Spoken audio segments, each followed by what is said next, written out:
Okay, this video is called The Purpose of Education.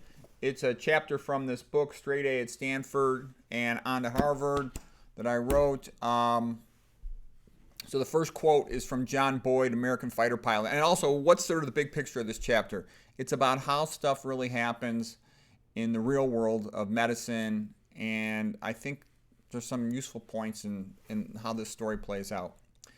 Okay, my mom had surgery for colon cancer, and she'd been doing pretty well. You know, we had the best surgeon in the area had operated on her in Chicago. And, you know, my mom's a very funny lady. A typical situation would be my brother comes over with his girlfriend. She's wearing a mini skirt on a cold day, and my mom says, "Michelle, you're going to catch a cold in your pussy." And my mom was always joking like that. She's a lot of fun. I was at Harvard doing my fellowship, primarily at Brigham and Women's Hospital, but also rotating through Massachusetts General. And, you know, it'd been a long haul to get there. College, med school, residency, and fellowship were 14 years of training. And it was kind of fun learning all the cool new technical stuff in imaging-guided surgery.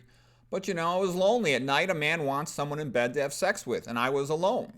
On the bright side, medicine had helped me with the ladies. You know, I'm not the most attractive guy in the world. I'm starting to go bald, and those are some of the benefits of an education. You make a little money, you get, you know, and it adds to your skills. You're more able to help people. And, you know, men will chase a woman who is attractive to him, even if she's a lot less educated. And that's a lot of times the way a woman from lower middle class moves into an upper middle class income in her life.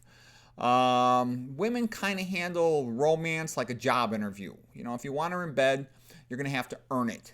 You're going to have to jump through more hoops than a dolphin at SeaWorld. You know, you have to show that you've got good manners, display some type of money-making skills, not embarrass her in front of her friends and family. She wants a challenge, a good catch, someone she could be proud of in front of her friends, not a slimy horn dog.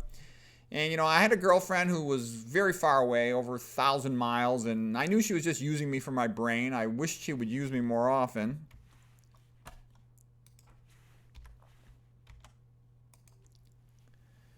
And long-distance lovers are good for medical students and residents because you spend a lot more time dreaming about them than actually with them, so you have more time for your work and your studies. And some people say, you know, I shouldn't write about sex, and that parents don't like that. You know, sometimes younger students read my books, but you know what? Parents should warn their kids about the dangers of sex and marriage. In high school, they put bananas on condoms, but they don't teach about marriage and divorce. Two of my male doctor friends went broke because of divorce. Bankruptcy is actually 3 of them now. And 2 of them committed suicide. It's an important subject. Kids should also be reminded that their parents love them the most out of all the people in the world. Learning how to figure out who your true friends are is a very important skill. Nowadays, and people are so stupid, they'll vote for a politician who not only hates them but wants to kill them. That's how stupid people are. Well, anyways, home is where the people live who you love the most, and for me that was Sweet Home Chicago. I knew next year would be better socially. I'll have a lot more free time. Being a fellow is kind of like an indentured servant.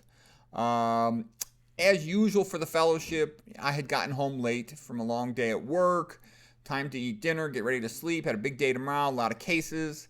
And so my mom called and she said, "How do you like Boston?" And I said, "Ma, your voice sounds weak. Is something wrong?" "Mom, no, I'm just tired." I said, "Let me talk to Dad." Dad gets on the phone. Me.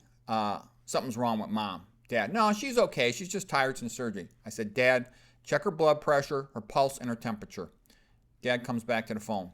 Blood pressure is 90/60. Pulse 120. Temperature 102.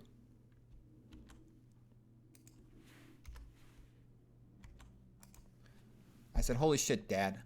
She's in septic shock. Take her to the emergency room now." I knew my mother would be dead by tomorrow. Sometimes emergency room doctors are overwhelmed with too many patients and they're unprepared for additional patients, especially a complex one.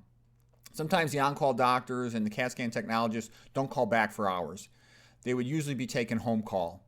The TV noise might drown out the sound of their pager, but that was not going to happen tonight. I called the emergency room doctor. I called the CAT scan technologist to make sure he was in-house, in the hospital, and to keep the scanner table open. I told the hospital operator to connect me directly to the home of the surgeon, and I told him to go to the emergency room.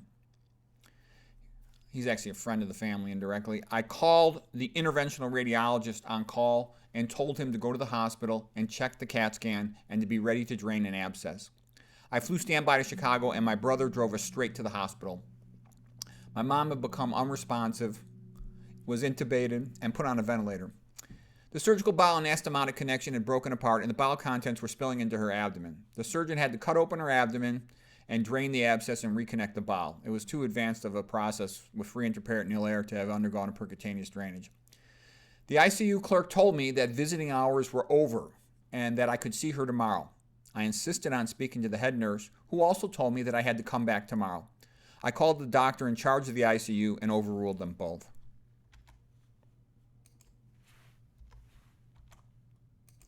Whenever you have a family member in the hospital, you want to be there. The hospital's a very dangerous place. I had a cot put into my mom's ICU room so I could sleep there. Patients wake up in the middle of the night confused, and they pull out their lines sometimes, or they fall out of bed. And also, my mom, Spanish is her first language. She sometimes talks Spanish. She's always making jokes. People might not understand her. And, I was afraid they'd end up sedating her because they think she's crazy or something. She's always making smart aleck comments and talking Spanish and stuff. I was not going to let that happen to my mother. She remained unresponsive for 3 days. Then her oxygen saturation started to improve, and the endotracheal breathing tube was removed. At this point, she had oxygen prongs in her nose from nasal cannula oxygen. She had a central line going down into her neck. She had an arterial line in the artery of her wrist.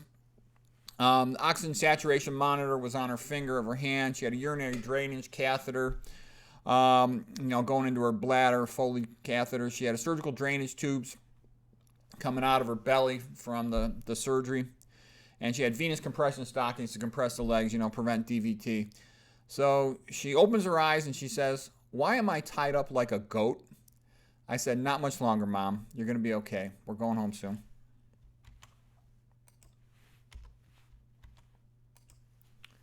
She made a full recovery, and Mother's Day was the best day of the year. And here's a picture a year later with her first grandchild.